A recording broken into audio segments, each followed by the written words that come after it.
जय Hind and hello guys, स्वागत है आपका आपके अपने YouTube चैनल ज्ञानदेह होस्ट में। और इस वीडियो में मैं आपको बताने वाला हूं बिहार स्टाफ सिलेक्शन कमीशन यानी कि BSSC office attendant online form 2025 के बारे में कि कैसे आपको ये फॉर्म फिलअप लेटेस्ट अपडेट के साथ में करना है। यानी कि आपको कंप्लीट जानकारी इस वीडियो के अंदर दी जाएगी और जो भी आपके सामने इश्यूज आ रहे हैं, प्रॉब्लम आ रहे हैं इस फॉर्म को भरने में, उन सभी का हल भी आपको दिया जाएगा ताकि आप लोग अपना फॉर्म बिना किसी मिस्टेक के भर सके। क्योंकि गाइज यहाँ पर आपको फॉर्म को करेक्शन करने के लिए या फिर एडिट करने के लिए कोई समय भी नहीं दिया है, तो और भी ज़रूरी हो जाता है और भी सावधान आपको होना पड़ता है इस फॉर्म को भरने में। तो वीडियो को देखते रहिए, पूरी इन्फॉर्मेशन बहुत ही अच्छे से एक्सप्लेन की जाएगी। अब चलिए शुरू करते हैं। अगर आपने अभी तक वीडियो को लाइक शेयर नहीं किया हो तो कर देना और चैनल को सब्सक्राइब करके बेल आइकन ऑन कर लेना। फिर जो लिंक मैंने आपको इस वीडियो के डिस्क्रिप्शन में दिया है आप ओपन करेंगे, आपको जानने को मिलेगा कि ये भर्ती 3727 पोस्ट पर निकाली है। सभी कैटेगरी कैंडिडेट के लिए 100 रुपये फीस रखी है, चाहे आप बिहार के हैं या फिर अन्य स्टेट के।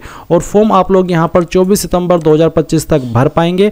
और ये जो आप 24 सितंबर 2025 तक फॉर्म भरेंगे ये आप रजिस्ट्रेशन कर सकते हैं। अगर आपने 24 सितंबर 2025 तक रजिस्ट्रेशन कर लिया और पेमेंट कर लिया और आपका फॉर्म बाकी का कंप्लीट आप नहीं कर पाए, तो फिर आप 26 सितंबर 2025 तक अपना फॉर्म कंप्लीट कर सकते हैं। यानी कि 24 सितंबर तक आपका रजिस्ट्रेशन होना और आपका पेमेंट होना अनिवार्य है। अगर आपने ये सब कर लिया तो आपके पास 2 दिन और एक्स्ट्रा होंगे अपने फॉर्म को फाइनल सबमिट करने के लिए। अब आप यहाँ पर ये भी देख लीजिए कि कौन सी कैटेगरी के लिए कितनी वैकेंसी है। अप्लाई करने के लिए सिंपल आपसे 10वीं पास की योग्यता मांगी गई है। एज लिमिट आप यहाँ पर चेक कर सकते हैं। अब ये सब इन्फॉर्मेशन आपने चेक कर ली है। अब आपको अगर इसमें इंटरेस्ट है और आप एलिजिबल है और आप ये फॉर्म भरना चाहते हैं तो आप क्या करेंगे, आप इंपॉर्टेंट लिंक के सेक्शन में आएंगे और अप्लाइंग ऑनलाइन लिंक ओपन करेंगे। अब गाइज आपके सामने यहाँ पर अप्लाई की ऑफिशियल वेबसाइट आ जाएगी जहाँ से आपको फॉर्म को फिल करना है। अब यहाँ पर आ जाने के बाद में आप देखेंगे क्लिक हियर फॉर रजिस्ट्रेशन, तो आप इसके ऊपर क्लिक करेंगे। इसके ऊपर क्लिक करने के बाद में अब आपको आपकी इंफॉर्मेशन फिल करनी है। सबसे पहले आप यहाँ पर आपका नाम एंटर करेंगे। ये जो नाम आप एंटर कर रहे हैं ये आपको 10th के सर्टिफिकेट के अकॉर्डिंग फिल करना है और अंग्रेजी के बड़े अक्षरों के अंदर फिल करना होगा। फिर आप आपका जेंडर सिलेक्ट कर लेंगे एंड देन फिर सवाल है कि क्या आप बिहार स्टेट के निवासी है। अगर आप बिहार के निवासी है तो यस करेंगे, नहीं है तो नो कर देंगे। अगर आप अन्य स्टेट से हैं तो फिर आपको यहाँ पर UR यानी कि अनरिजर्व्ड यानी कि जनरल कैटेगरी के अंदर काउंट किया जाएगा। बट अगर आप बिहार से हैं तो यस करने के बाद में जो भी आपकी बिहार के अंदर कैटेगरी है जैसे कि general, SC, ST, EBC, BC, EWS, इनमें से जो भी है वो आप सिलेक्ट कर लेना। कैटेगरी सिलेक्ट करने के बाद में आपको आपकी जो कास्ट है वो भी सिलेक्ट करनी होगी। फिर सवाल आता है कि क्या आप दिव्यांग है, अगर है तो आपको यस करना है, नहीं तो आप नो कर देना। उसके बाद में बाकी के ऑप्शन डीएक्टिवेट हो जाएंगे क्योंकि ये उन्हीं के सामने एक्टिव रहेंगे जो कि विकलांग है।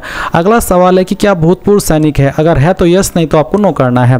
फिर सवाल आता है कि क्या आप 1 जनवरी 1963 के बाद एनसीसी से विमुक्त होने के बाद बिहार सरकार के अधीन कार्य किया है। अगर आपने किया है, आप ऐसे कैंडिडेट है तो यस कर देना, नहीं तो नो करेंगे।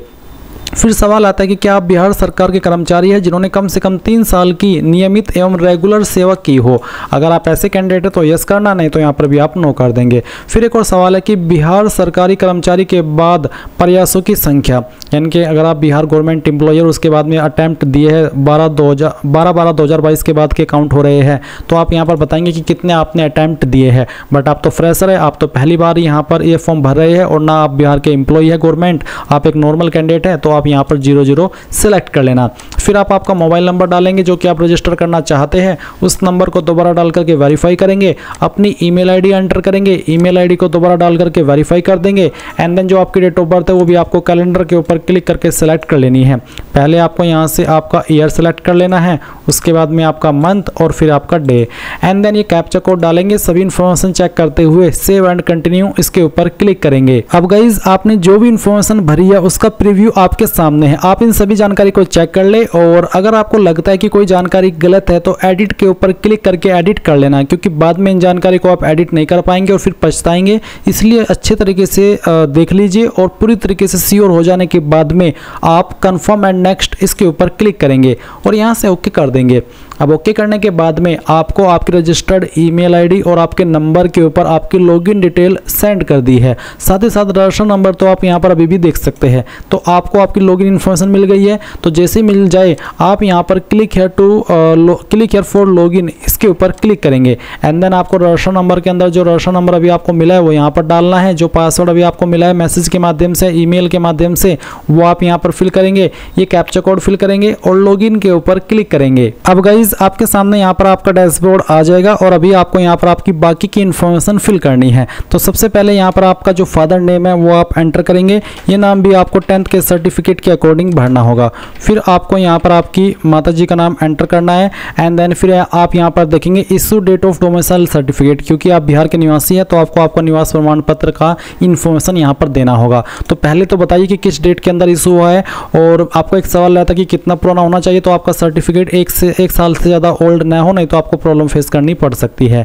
इसके बाद आप देखेंगे issue number of domicile certificate. ये जो निवास प्रमाण पत्र संख्या ये आपको आपके जो आपका निवास प्रमाण पत्र है उसके ऊपर देखने को मिल जाएगी। फिर आती है कि कौन सी अथॉरिटी ने उसको जारी किया है। ये भी आपको आपके सर्टिफिकेट के ऊपर देखने को मिल जाएगा। जहां पर सक्षम अधिकारी लिखा होता है वहीं पर स्लैश लगने के बाद में लिखा होता है कि कौन सी पोस्ट के अधिकारी ने उसको जारी किया है। ये सर्टिफिकेट जनरली इन पोस्ट के अधिकारी द्वारा जारी होता है जो कि यहाँ पर मेंशन है, जैसे कि CO, RO, SDO, DM। और अगर इनमें से नहीं है आपकी वो पोस्ट जिसने आपका सर्टिफिकेट जारी किया है तो आप यहाँ पर अदर सेलेक्ट करके खुद से फिल कर देना। आपको आपका सर्टिफिकेट चेक करना है जैसे कि मैंने आपको बताया और उस पर देखना है। जहाँ पर मोहर लगी हुई होती है वहीं पर आपको देखने को मिल जाता है कि कौन सी पोस्ट के अधिकारी ने उसको जारी किया है। वही पोस्ट आप यहाँ पर या तो सिलेक्ट कर ले, अगर यहाँ पर न हो तो अदर के ऊपर क्लिक करके खुद से नाम भर दे। अब अगर आप SC ST है या फिर EBC है, BC, NCLC है तो फिर आपको कास्ट सर्टिफिकेट की जानकारी भी सेम वे में भरनी है। पहले आप यहाँ पर कास्ट सर्टिफिकेट नंबर देंगे, उसके बाद में किस डेट में आपका सर्टिफिकेट जारी हुआ है वो डेट सेलेक्ट कर लेंगे। किस पोस्ट के अधिकारी द्वारा जारी हुआ है वो आप यहाँ पर इस तरह से सिलेक्ट करेंगे। अगर आपका सर्टिफिकेट जिस अधिकारी के द्वारा जारी हुआ है वो यहाँ पर नहीं है वो पोस्ट, तो आप अदर के ऊपर क्लिक करके खुद से भर देना जैसे कि भी आपने आपके निवास प्रमाण पत्र की जानकारी भरी है। अब यहाँ पर गाइज आपको कुछ और सवालों के आंसर करने हैं। जैसे कि यहाँ पर एक सवाल है कि क्या आप स्वतंत्रता सेनानी के आश्रित है, अगर है तो यस, नहीं तो आप नो कर देंगे। फिर आप यहाँ पर नीचे देखेंगे नेशनलिटी का ऑप्शन, तो आप इसमें इंडियन सेलेक्ट कर लेना। फिर पूछा कि आपके पास आधार कार्ड है, तो आप यहाँ पर अगर है तो यस कर देना और यस करने के बाद में आधार कार्ड का नंबर डाल देना। फिर पूछा है फोटो पहचान प्रमाण पत्र का प्रकार, आप यहाँ पर इनमें से कोई भी एक ID सेलेक्ट कर लीजिए। अगर आपके पास आधार कार्ड के अलावा कोई अन्य ID न हो तो आप आधार कार्ड सेलेक्ट करके उसी का नंबर आप यहाँ पर दे सकते हैं। और अगर आपके पास आधार कार्ड के अलावा कोई अन्य ID भी है जैसे कि PAN card, passport, driving licence, तो वो आप ID सेलेक्ट कर ले और उसका नंबर आप यहाँ पर फिल कर दे। फिर है identification mark of the candidate, आपकी बॉडी के ऊपर ऐसा निशान जिससे आपकी बॉडी की पहचान होती है। ये निशान आपकी बॉडी के ऊपर कहीं पर भी हो सकता है। ये इसलिए लिया जाता है ताकि आप अपनी जगह पर किसी और से एग्जाम न दिलवा दे। उसके बाद में एक सवाल है कि क्या आपको कभी किसी प्रतियोगिता परीक्षा जैसे कि UPSC, राज्य आयोग, अन्य चयन आयोग से वंचित किया गया, यानी कि डिग्रेड किया गया, ब्लैक लिस्ट किया गया है? अगर हाँ तो यस, नहीं तो आप नो कर देंगे। फिर यहाँ पर आपको आपका प्रेजेंट एड्रेस फिल करना है, तो जो भी प्रेजेंट एड्रेस है वो आप यहाँ पर भर देना। एड्रेस के सेक्शन में एड्रेस, फिर आपका विलेज मोहल्ला, फिर आपका पुलिस स्टेशन, उसके बाद में आपका पोस्ट ऑफिस कौन सा है वो पोस्ट ऑफिस लिख देना। अपनी स्टेट यहाँ से आपको सिलेक्ट कर लेनी है और फिर आपकी जो डिस्ट्रिक्ट है वो भी आप सिलेक्ट कर लेंगे एंड देन आप आपका पिन कोड डाल देंगे। और गाइज अगर आपका प्रेजेंट एड्रेस और परमानेंट एड्रेस सेम है तो आप इस बॉक्स के ऊपर टिक कर देना। अगर आपका एड्रेस अलग अलग है तो आप अनटिक करके इस तरफ अपना परमानेंट एड्रेस भर देना। फिर आप सबमिट के ऊपर क्लिक करेंगे। सबमिट के ऊपर क्लिक करने के बाद जो जानकारी अभी आपने भरी उसका प्रीव्यू आपके सामने है। आप अगेन एक बार फिर से इन सभी जानकारी को चेक कर ले। जब आपको लगे कि सभी जानकारी सही है तो प्रोसीड फॉर पेमेंट के ऊपर क्लिक कर दे। अब इसके ऊपर क्लिक करने के बाद में यहाँ पर आपको पेमेंट की इन्फॉर्मेशन देखने को मिलेगी। आप सेलेक्ट कर लीजिए कि आप किस माध्यम से फीस पेमेंट करना चाहते हैं, जैसे कि SBI, ICICI या फिर एक्सिस बैंक, कोई भी आप पेमेंट मोड सेलेक्ट कर लेना। मैं यहाँ पर SBI सेलेक्ट करके प्रोसीड ऑनलाइन पेमेंट इसके ऊपर क्लिक करता हूँ और यहाँ से ओके कर देता हूँ। अब आपको काफ़ी सारे विकल्प मिल जाएंगे पेमेंट करने के, तो आप इनमें से जिस माध्यम का इस्तेमाल करके फीस जमा करना चाहे कर सकते हैं, जैसे कि debit card, internet banking, credit card या फिर UPI। अगर मैं UPI सेलेक्ट करता हूँ तो फिर यहाँ पर मैं UPI QR कोड सेलेक्ट करता हूँ और पे नाउ के ऊपर क्लिक करता हूँ। अब चलिए मैं आपको फी पेमेंट करके दिखाता हूँ। और ये जो मैं फीस पेमेंट कर रहा हूँ ये मैं इसलिए कर रहा हूँ ताकि आप लोग बिना गलती के इस फॉर्म को फिल कर सके, नहीं तो मैं पर्सनली ये फॉर्म नहीं भर रहा हूँ, बस आपको दिखाने के लिए भर रहा हूँ। तो अगर आपको लगता है कि कोई स्पेशल एफर्ट कर रहा हूँ आप लोगों के लिए तो वीडियो को लाइक शेयर कर देना। अब चलिए मैं पेमेंट करके आपको आगे का प्रोसेस बताता हूं। अब आप यहां पर देख सकते हैं कि आपका पेमेंट सक्सेसफुल हो चुका है, और जैसे ही आपका पेमेंट सक्सेसफुल हो जाए तो आप प्रिंट पेमेंट स्लिप के ऊपर क्लिक करके इस डिटेल को प्रिंट कर लेना या फिर स्क्रीनशॉट ले लेना, क्योंकि बहुत ही महत्वपूर्ण जानकारी है। और उसके बाद सेव एंड नेक्स्ट के ऊपर क्लिक करना। अब आपके सामने क्वालिफिकेशन की जानकारी आएगी। अब क्योंकि ऑफिस अटेंडेंट की पोस्ट पर अप्लाई करने के लिए सिंपल 10वीं की क्वालिफिकेशन मांगी है, तो आपको यहाँ पर 10वीं का ही ऑप्शन देखने को मिलेगा। अब आप यहाँ पर सबसे पहले जो भी आपके पास 10वीं के अंदर सब्जेक्ट थे उन सब्जेक्ट के नाम लिख देना। जो भी सब्जेक्ट थे, चाहे आपके पास 5 सब्जेक्ट थे, चाहे फिर 6 सब्जेक्ट थे, आपको सभी के नाम यहाँ पर लिखने होंगे। मैं आपको सजेस्ट कर रहा हूँ कि आप इनको अंग्रेजी के बड़े अक्षरों के अंदर लिखिएगा, थोड़ा ज़्यादा अच्छा रहेगा, क्योंकि यहाँ पर सभी इन्फॉर्मेशन अंग्रेजी के बड़े अक्षरों के अंदर आपसे मांगी है। तो आप यहाँ पर सभी सब्जेक्ट के नाम लिख देना, फिर आपको बताना कि किस बोर्ड के द्वारा आपने आपकी क्वालिफिकेशन की है, जैसे कि CBSE board, ICSE board, UP board, Bihar board या फिर किसी अन्य स्टेट का बोर्ड। एंड देन फिर यहाँ पर जो टोटल मार्क्स है वो आप एंटर करेंगे और उसमें जो नंबर आपको आए थे वो आप यहाँ पर डाल देंगे। अब कुछ कैंडिडेट का सवाल रहेगा कि सर मेरे नंबर तो CGPA के अंदर है, तो मैं क्या करूँ? तो आपको आपके टोटल मार्क्स को जो भी आपकी टोटल CGPA है उनको मार्क्स में कन्वर्ट करना है, और वो जितने मार्क्स बनते हैं वो यहाँ पर डाल देना। फिर जो आपको प्राप्त CGPA है वो भी आपको मार्क्स में कन्वर्ट कर लेनी है, और फिर वो यहाँ पर आपको मार्क्स लिख देने हैं। देन आपकी परसेंटेज आप आ जाएगी। फिर आप यहाँ पर आपका सर्टिफिकेट नंबर या फिर मार्कशीट नंबर डालेंगे, कब आपका सर्टिफिकेट इशू हुआ है वो डेट भी आप यहाँ पर इस तरह से सिलेक्ट कर लेंगे। एंड देन गाइज यहाँ पर आपको क्या करना है, ये इन्फॉर्मेशन देने के बाद में सबमिट के ऊपर क्लिक करना है। सबमिट के ऊपर क्लिक करने के बाद आपके सामने इन्फॉर्मेशन आएगी। अगर आपको लगता है कि कोई जानकारी गलत है तो आप इसको सही कर लें, नहीं तो सेव एंड नेक्स्ट के ऊपर क्लिक कर देंगे।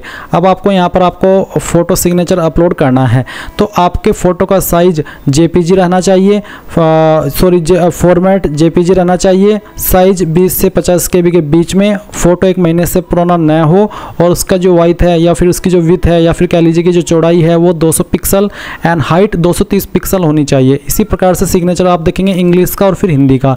इंग्लिश सिग्नेचर में आप जो चाहे अपलोड कर सकते हैं, जैसे भी आपका सिग्नेचर है, और हिंदी सिग्नेचर में आपका जो नाम है पूरा नाम वो लिख करके वो यहाँ पर आपको अपलोड कर देना है। साइज 10 से 20 KB के बीच में रखना है। तो जैसे आप सभी इमेज सेलेक्ट करके अपलोड करेंगे तो आपके फोटो यहाँ पर इस तरह से अपलोड हो जाएंगे। अब आप नीचे आइए, अगर आपको लग रहा है कि सही से अपलोड नहीं हुए है तो आप री अपलोड फोटो एंड सिग्नेचर के ऊपर क्लिक करके इसको री अपलोड कर लेना, नहीं तो सेव एंड नेक्स्ट के ऊपर क्लिक कर देना। अब आप यहाँ पर आपका लाइव फोटो अपलोड करेंगे, आप आपका फोटो कैप्चर कर लीजिए और उसके बाद में आप यहाँ पर सबमिट करके इसको ओके कर दीजिए। एंड देन आपका लाइव फोटो भी यहाँ पर इस तरह से आ जाएगा। अब आप नीचे की तरफ आएंगे, यहाँ पर टिक करेंगे, फाइनल सबमिट के ऊपर क्लिक करके यहाँ से ओके कर देंगे। और गाइज अब आपको यहाँ पर अगर प्रिंट लेना है अपने पेमेंट का तो वो भी ले सकते हैं। आपकी लॉगिन इन्फॉर्मेशन यहाँ पर दी गई है। साथ ही साथ आप प्रिंट एप्लीकेशन स्लिप के ऊपर क्लिक करके, अगर आपके पास अभी प्रिंटर मौजूद नहीं है तो क्लिक है टू प्रिंट दिस पेज के ऊपर क्लिक करके इसको PDF के रूप में सेव कर लेना और बाद में प्रिंट करा लेना। इस तरह से गाइज आप लोग आपका बिहार स्टाफ सिलेक्शन कमीशन यानी कि BSSC office attendant online form 2025 भर पाएंगे। आई होप ये प्रोसेस आपको पसंद आया होगा। अगर आपका कोई सवाल डाउट रह गया हो तो आप कमेंट के माध्यम से पूछ लेना। Thanks for watching. जय हिंद।